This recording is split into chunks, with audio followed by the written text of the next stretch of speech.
ইরানের উপরে পূর্ণমাত্রায় মার্কিন নৌ অবরোধ কার্যকর থাকার পরও দেশটি অভিনব উপায়ে এই অবরোধকে অকার্যকর করে দিচ্ছে। ট্রাম্প প্রশাসন ইরানি জাহাজগুলোকে প্রণালী অতিক্রম করতে বাধা দেওয়ার মধ্যেই কিছু ভুতুড়ে জাহাজকে দেখা গেছে নিরাপদে প্রণালী থেকে বেরিয়ে যেতে। এমন ঘটনা যুক্তরাষ্ট্রের নজরদারির মধ্যে ওয়াশিংটনের চোখে আঙ্গুল দিয়ে দেখিয়ে দেয় তেহরানের টিকে থাকার সক্ষমতা। বার্তা সংস্থা রয়টার্সের এক প্রতিবেদনে বলা হয়, গত সপ্তাহের শনিবার ইরানের তেল ট্যাঙ্কার হিউম্যানিটি মালাক্কা এবং সিঙ্গাপুর প্রণালী অতিক্রম করে মালয়েশিয়ার উপকূলের দিকে উত্তর পূর্বে অগ্রসর হয়। এ সময় জাহাজটি স্বয়ংক্রিয় শনাক্তকরণ ব্যবস্থা বন্ধ করে দেয়। জীবন অবাক না করলে কে করবে? 28% মিল্ক ফ্যাটের অবাক করার সাথে ফ্রেশ মিল্ক পাউডার। জীবন অবাক করুক প্রতিদিন। স্যাটেলাইট ট্র্যাকিং এর তথ্য অনুযায়ী 1083 ফুট দীর্ঘ এই অপরিশোধিত তেল ট্যাঙ্কারটি মালয়েশিয়ার ইস্টার্ন আউটার পোর্ট লিমিটস তথা ইওপিএল এ এসে পৌঁছায়। এই দক্ষিণ চীন সাগর উপকূল থেকে প্রায় 70 কিলোমিটার দূরে অবস্থিত 1200 বর্গ কিলোমিটার আয়তনের একটি বিস্তীর্ণ জলসীমা।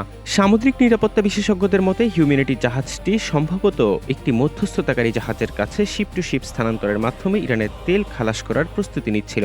ইউএস চীন অর্থনৈতিক ও নিরাপত্তা পর্যালোচনা কমিশনের তথ্য বলছে, এই কার্গোর চূড়ান্ত গন্তব্য সম্ভবত চীন, যা ঐতিহাসিকভাবে ইরানের অপরিশোধিত তেল রপ্তানির প্রায় 90% ক্রয় করে থাকে।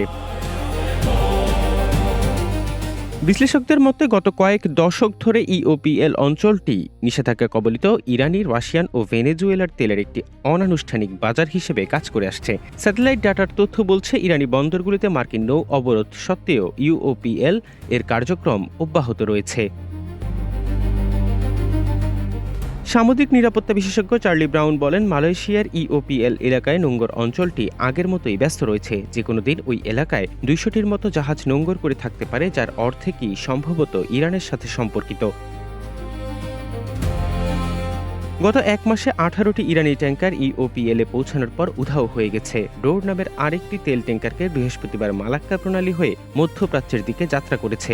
বৃহস্পতিবার ইওপিএল এ মার্কিন বা ইইউ নিষেধাজ্ঞা থাকা অন্তত 50টি জাহাজকে এআইএস সংকেত প্রচার করতে দেখা গেছে, যার মধ্যে 3টি ইরানি পতাকাবাহী কার্গো ও কন্টেইনার জাহাজ ছিল।